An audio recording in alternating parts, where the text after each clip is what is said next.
Conexão Poder, eu entrevisto a presidente da OAB Mato Grosso, Gisela Cardoso. A gente vai falar da lista sextupla, quinto constitucional, também dos avanços da OAB, você que está aí há um ano nesse segundo mandato, já com muitas realizações apresentadas, muitas mudanças, avanços, né, como eu disse.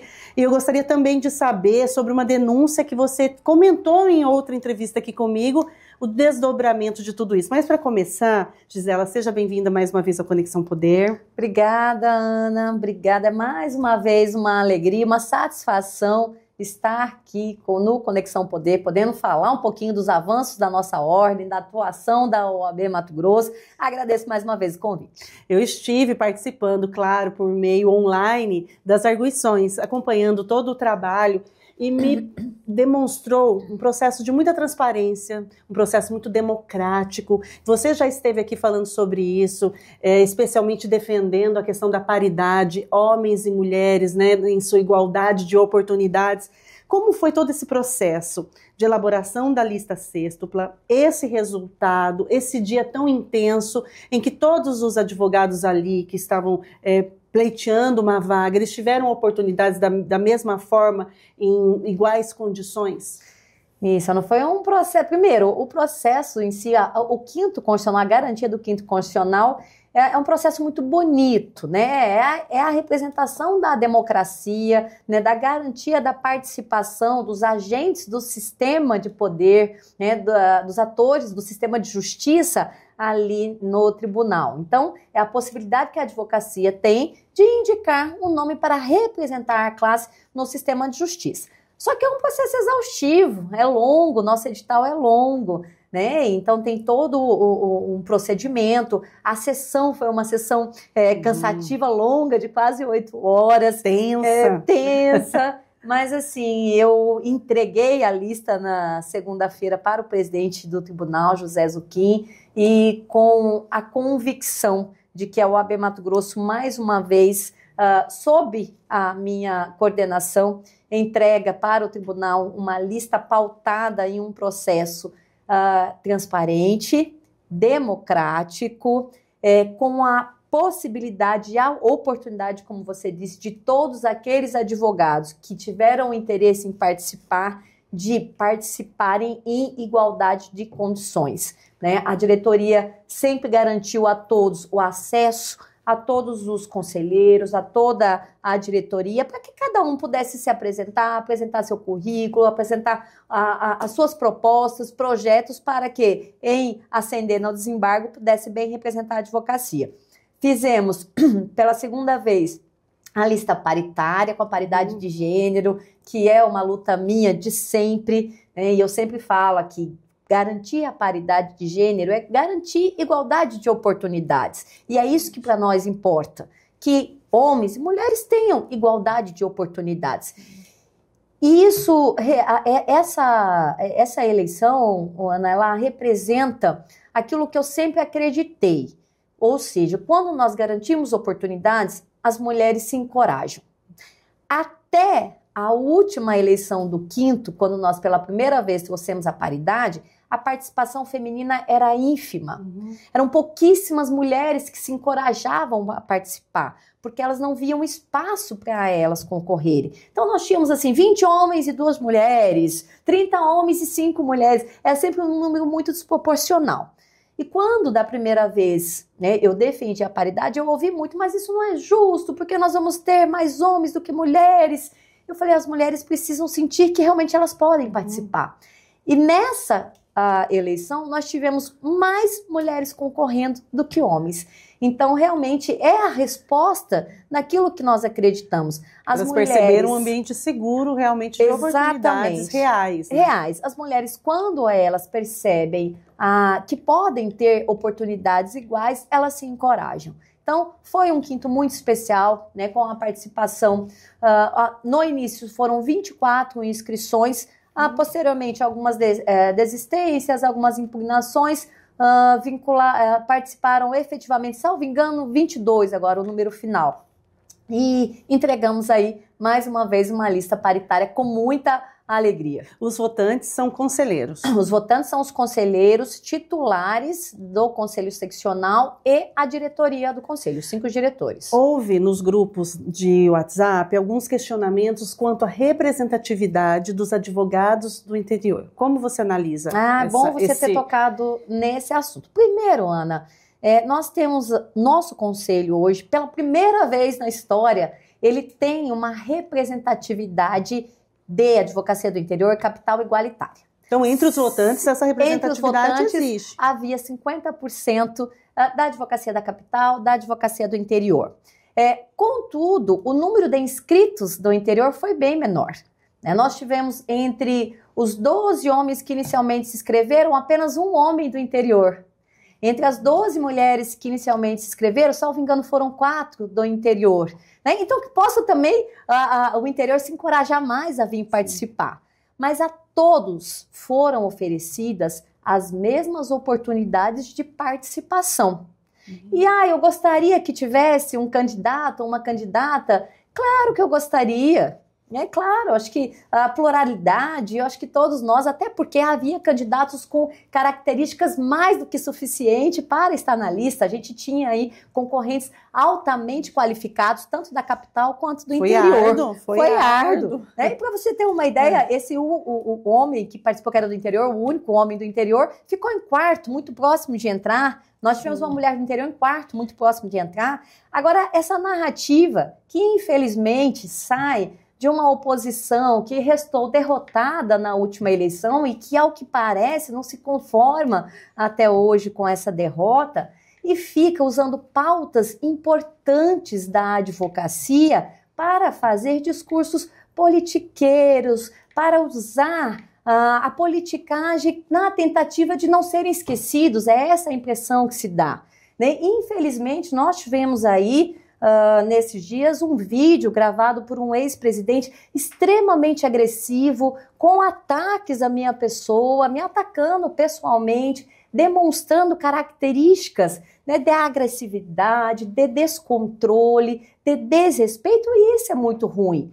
Ataca a mim, ataca a instituição e o conselho que votou. E o conselho que foi legitimamente eleito para estar ali, com 50% de representatividade. E eu entendo, Ana, que a representatividade da advocacia da capital do interior, ela se mostra em ações, não em discursos vazios ou agressivos. E aí eu posso falar que nós temos pela primeira vez num conselho 50% da advocacia do interior participando. Pela primeira vez, uma diretoria composta com 2 advogados do interior participando. Pela primeira vez, uma caixa de assistência tem 50% da sua diretoria no interior. E aí, a título de exemplo, esse presidente que me ataca, esse ex-presidente que me ataca, a sua primeira gestão, o conselho titular tinha apenas 25% de advogados do interior. No seu segundo mandato, sobe para 30%, 31%. Então, a representatividade, o reconhecimento da advocacia, ela se dá através de ações. Na nossa gestão, nós já fizemos, por exemplo, levamos mais de 10 cursos de pós-graduação presencial ao interior. Nas gestões anteriores não haviam. Então, acho que isso sim é demonstrar que o interior é representado e o interior faz parte efetivamente dessa gestão. E você se sente muito confortável em falar tudo isso pela sua postura. Até eu percebi que, embora tivesse muitas articulações nas escolhas dos candidatos, na questão da votação, você sempre teve muita ética. Eu sou advogada, então eu falo porque é um ambiente que eu também circulo, em não pressionar, em não apontar. É uma mudança também de comportamento. Sim, exatamente. Eu falo, se houve a época do voto de cabresto na OAB Mato Grosso, hoje não há. Hoje há o respeito aos conselheiros, e ainda que a opinião ou a decisão deles divirja da minha, porque eu não faço a gestão da OAB sozinha. Junto comigo eu tenho mais 4 diretores, junto comigo eu tenho 100 conselheiros, mais a caixa de assistência, mais o órgãos. Então é uma gestão feita há várias mãos e todos são respeitados. Então, procurei sim. E houve até uma tentativa de levantar um possível racha entre você e o Santin. Pois é. É que eu falo assim do Santin, porque eu fui vítima junto com ele de um corte de uma entrevista no Repórter MT, Verdade. no estúdio em que eu entrevistei advogado criminalista, para mim, dos mais conceituados do país, professor da UFMT, e fizeram uma edição de um trecho da entrevista, distorcendo a informação, e sendo que a entrevista foi conduzida por mim. Então eu me vi também envolta nessa tentativa de fake news e distorção de matéria. Nós tivemos na última eleição uma eleição muito feia, né? Com esse tipo de coisa, foi suja, foi sangrenta, e ao que parece, querem continuar isso, né? Continuar com ataques, continuar com mentiras, continuar promovendo uma segregação da advocacia mato-grossense entre eles e nós, o interior e a capital. E até fragilizando a diretoria também que já existe, né? Fragilizando a advocacia como um todo. Então o nosso trabalho é e sempre será pela advocacia mato-grossense. A advocacia do interior hoje ela é fortíssima, ela é muito respeitada, muito capacitada e ela pode estar em qualquer mesa e ela pode participar de qualquer pleito como essas eleições do 5º. Né? E ela participa efetivamente da gestão com voz, com vez, com cadeira, né? Tanto que foi a advocacia do interior junto com a da capital que escolheu a lista. Sim. Em igualdades de condições, números iguais. E nós temos hoje uma lista sextupla, muito forte, importante. Você já apresentou, né, protocolou o documento junto ao Tribunal de Justiça para que tenhamos agora, a partir da análise, votos dos desembargadores para a escolha dos 3 nomes que irão para o governador Mauro Mendes. Isso, agora o tribunal deve convocar a sessão, né, do Conselho Pleno. Cada um tem 3 votos. Cada um tem 3 votos, então vão reduzir essa lista de 6 para 3.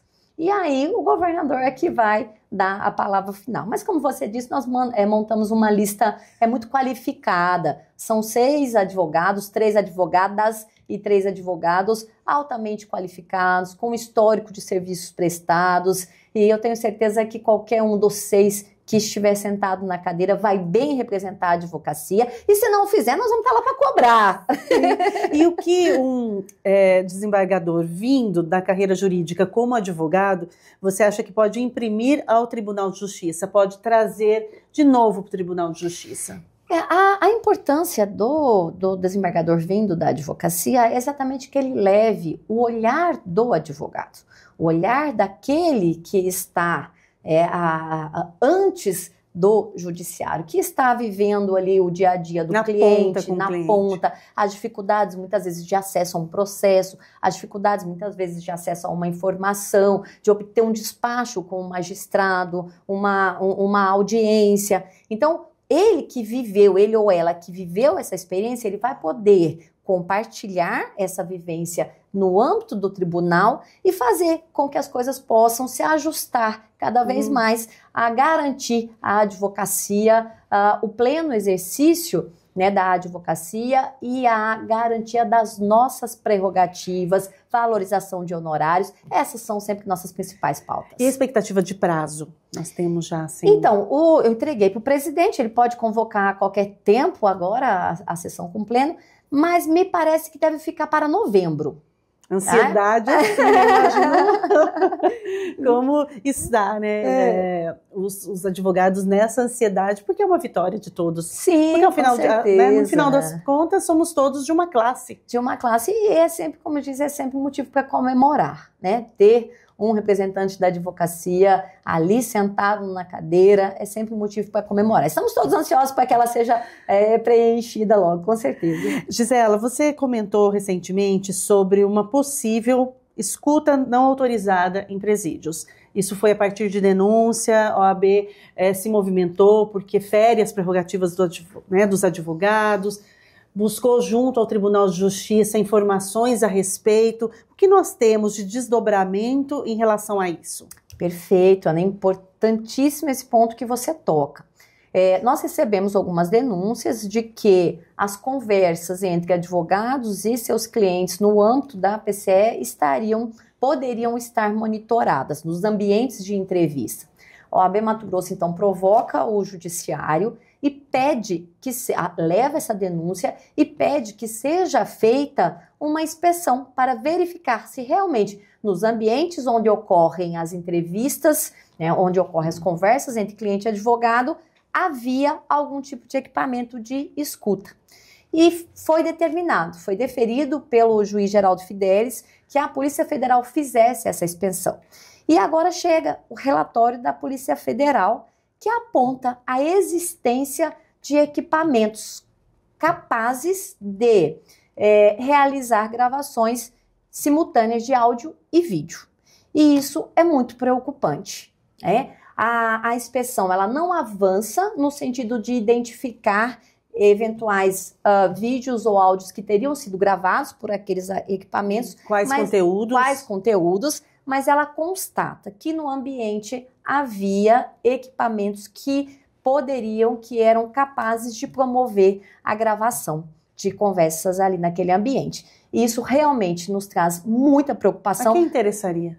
A quem interessaria, né? Mas o que mais realmente nos preocupa, Ana, é porque a conversa, o sigilo da conversa entre advogado e cliente, ele é sagrado, né? É uma garantia que está no nosso estatuto, é uma garantia que decorre das próprias garantias e princípios constitucionais. Inviolável. Então, eventualmente, se o advogado vai conversar com o seu cliente em um ambiente e aquele ambiente ele é monitorado, ele deve ser informado. Este ambiente é monitorado. O que não pode é ser oferecido um ambiente para conversas privadas e aquele ambiente está com equipamentos, né? E estar ali equipado com equipamentos capazes de gravar a conversa com áudio e vídeo. Então, nós estamos agora tendo acesso a esse relatório e trago aqui para você, né, de primeira mão essa informação. Ainda estamos tendo acesso ao relatório, à nova decisão do Dr. Geraldo Fidelis, para avaliar as próximas medidas que a OAB vai tomar. Mas de antemão, eu já lhe adianto.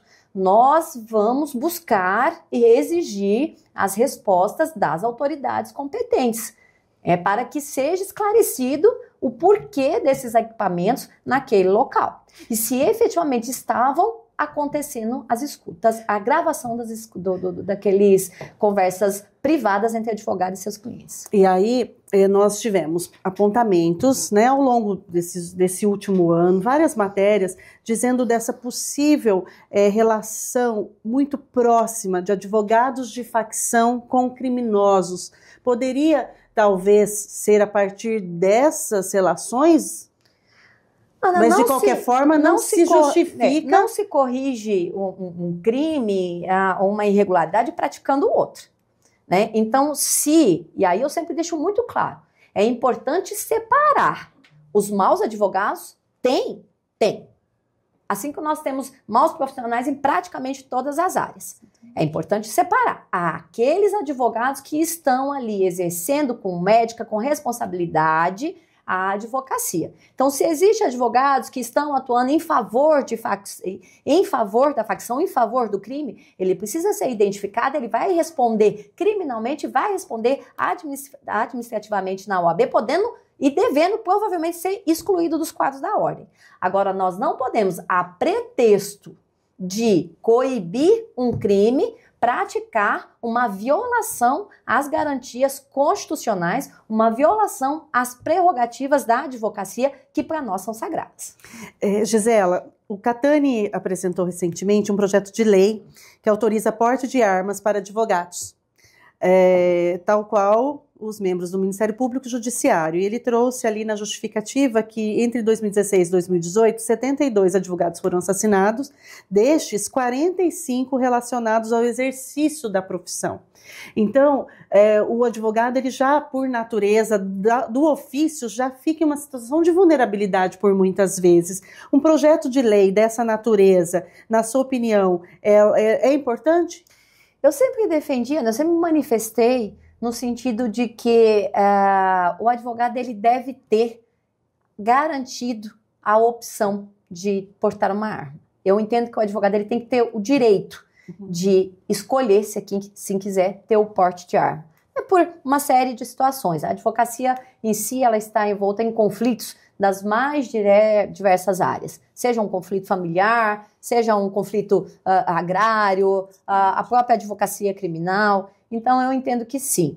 É obrigatório? Não. Mas aquele que desejar isso é importante, preencher todos os requisitos legais, porque a própria lei que prevê a concessão do porte de arma, ela traz uma série de requisitos. Então não é, olha, você é advogado, tá aqui o seu porte. Ele precisa apresentar todos os quesitos que a lei exige. E assim querendo, eu defendo que ele poderia ter essa opção. Em relação ao projeto de lei aqui no âmbito da Assembleia, me parece que anteriormente já houve uma propositura, mas Sim. há um vício de iniciativa. Me parece que aí seria a iniciativa de uma lei federal e não estadual. Por isso que o outro projeto não teria ido à frente, se eu não estou enganado. Mas o que mudou, então? Não, eu não vi a justificativa dele. Eu não vi a justificativa dele. Mas eu me lembro que no anterior, que teria sido apresentado, o encaminhamento teria sido isso, o vício de iniciativa por regulamentação através de uma lei estadual. E Gisela, agora a gente já está aqui no mês de outubro, chegando ao final de 2025, quando você observa, avalia esse primeiro ano do segundo mandato, qual é a sua marca? Que marca que você está construindo essa nova gestão, né? Eu falo nova porque a cada mandato as pessoas vão você olha o que foi feito, o que deu certo, o que quero fazer diferente, porque é uma nova composição e eu vejo também a sua força, que sempre existiu, mas hoje com essa autonomia de ocupar espaço e trazer tanta representatividade para as mulheres advogadas. Eu acredito que esse espaço também das mulheres se inscreverem para a lista sextupla tem muito a ver também com você. Você briga pelos espaços e você traz isso para que as outras mulheres venham junto somar forças, assim. Não importa se na eleição ficaram do outro lado. Sim, agora é um outro momento. outro momento. E aí quando você olha para esse um ano, qual é a sua marca? Ana, algumas coisas a gente continua e nós não vamos abrir mão nunca e é nosso trabalho diário, né? Dentre elas, defesa de prerrogativas.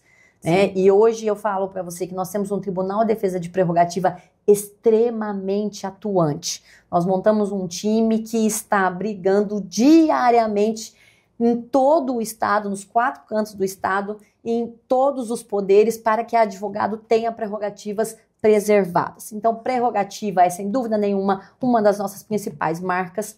Depois, outro que é uma característica minha e que também não abro mão e a gente continua fazendo um trabalho muito grande, que foi grande destaque na gestão passada com o Santin, que é a oportunidade de levar qualificação à advocacia. A advocacia precisa estar qualificada.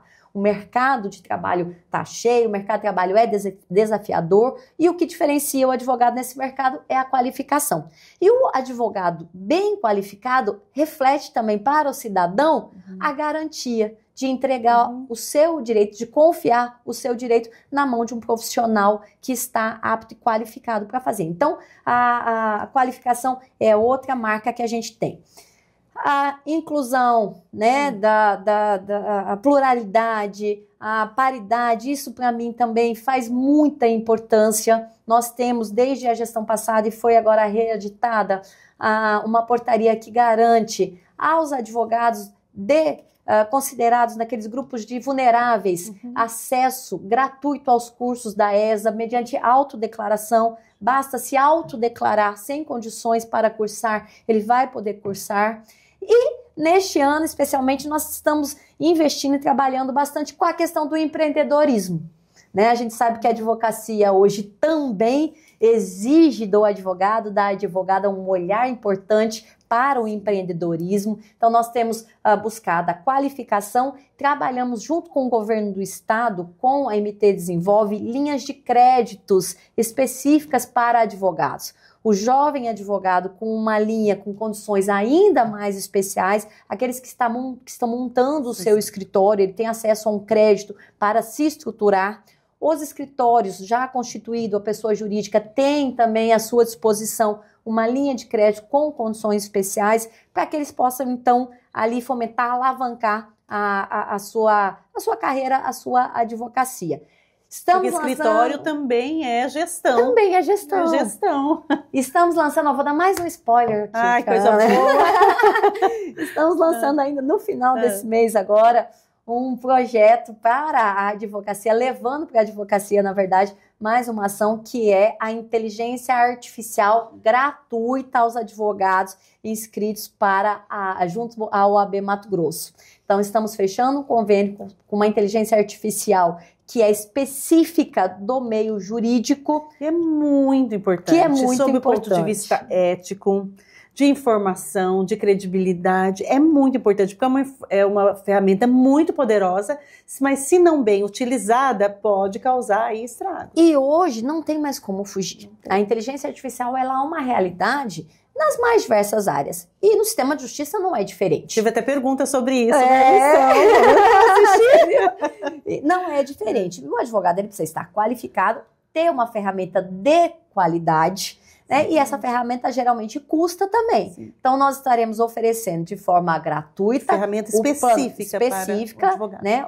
Esse plano de acesso, o primeiro pacote, para que ele tenha também acesso aí a essa inteligência artificial, mais uma forma ali de investir no seu escritório, na sua advocacia e buscando, como eu falei, através dessa nossa ação de empreendedorismo, oferecer condições para a advocacia melhor trabalhar. E observo na sua fala e nas suas ações que você tem sempre essa preocupação com o advogado iniciante na carreira e com o advogado já consolidado na carreira. Trazer os dois para os eventos, para as ações, porque é importante a modernização, né, a contemporaneidade, e é também importante todo esse apoio, a experiência e o que está chegando agora. Sempre esteve no seu radar entender essas duas frentes com muita clareza, mas que todos tivessem contemplado? Sim, sempre. Nós temos de um lado uma jovem advocacia. Como ela está chegando, essa jovem advocacia? Primeiro, chega sempre com muita vontade, chega sempre, né? E eu falo que o jovem ele quer sempre transformar o mundo e que a gente não perca essa vontade, né?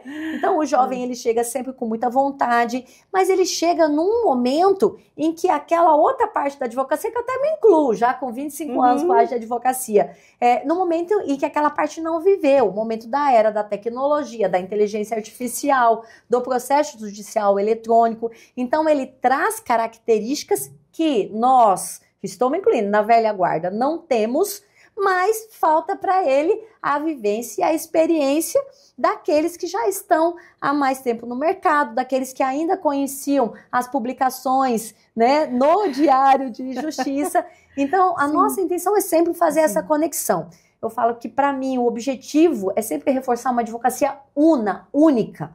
E esse é o maior desafio, Ana. É interior, é capital, é jovem, é o mais experiente, é homem e mulher, todos unidos, todos juntos e com as mesmas condições. Então, temos sempre olhado para o jovem advogado de uma forma muito especial para oferecer condições, para dar esse primeiro suporte, e temos olhado aquela advocacia mais experiente, também para fomentar o seu negócio, para que ele possa ter condições de se continuar qualificando e acesso conjunto a essas novas ferramentas, a essa nova realidade do sistema de justiça que a gente tem hoje. E as comissões, elas refletem isso. Sim. Nós temos quantas comissões hoje? São 67 comissões ativas. Atuantes. Né? Atuantes. Aliás, temos também, né, publicamos agora a aprovação, a criação de uma comissão inédita aqui no OAB Mato Grosso, que é a Comissão de Segurança Pública, que traz como presidente o ex-secretário de Segurança Pública, doutor Alexandre Bustamante, hoje é advogado, né, e é uma comissão também que vem para contribuir com a ordem, mas, sobretudo, também para que a ordem entregue esse papel de guardiã da sociedade, de voz da sociedade civil organizada. Então, somos hoje, salvo engano, 67 comissões extremamente atuantes, tanto no que refere-se ao direito em si, as comissões temáticas, quanto as questões envolvidas à sociedade. Né? Estamos entregando agora os brinquedos, os presentes que nós recolhemos para o Dia das Crianças na comunidade Barreiro Branco. Serão 150 crianças que vão receber esses presentes. Então, a atuação também junto à sociedade, que é muito importante. Gente, ela trabalha muito no AB, ela trabalha muito no escritório, ainda consegue tempo para vir até aqui. Eu quero agradecer demais sua presença para correr, maratonista. Antes da entrevista a gente estava conversando sobre isso, a Soraya, minha querida amiga aqui também, jornalista, a gente falando sobre justamente isso, né? O quanto as mulheres, elas se desdobram em muitas atividades e o quanto a gente acaba sendo muito cobrada, Gisela. Você sendo presidente da OAB, um cargo que muitos almejaram, a gente sabe que não foi fácil. Você se sente mais cobrada por ser mulher? Sempre. Eu acho que todas nós mulheres, a gente sempre tem uma cobrança um pouquinho maior ou um pouquinho diferente do que os homens, né? Porque além de toda a nossa questão, nós temos que a todo momento provar que nós somos capazes de estar nos lugares que nós estamos ocupando. Nós temos que a todo momento provar que apesar de estarmos nesses lugares, né, de destaque, atuando profissionalmente, nós também exercemos, né, com qualidade o nosso papel de mãe, de dona de casa. Então, a mulher, ela é sempre cobrada para que ela esteja fazendo tudo o que tem que fazer de forma perfeita, sem cometer erros, o que é impossível, né, Ana? E hoje eu já passei um pouco dessa fase. E tá tudo bem não ser Mulher Maravilha. Exatamente. Nós mulheres também erramos, como eles erram há séculos, e tudo bem, a gente também erra, e a gente corrige, a gente volta. Mas eu entendo que o nosso desafio é ainda maior. Mas também acredito que trabalhando, incentivando, oferecendo oportunidades, né, as mulheres, a gente caminha para uma sociedade cada vez mais justa, igualitária, em igualdade de oportunidades e, consequentemente, uma sociedade mais democrática. Gisela Cardoso, minha entrevistada de hoje no Conexão Poder.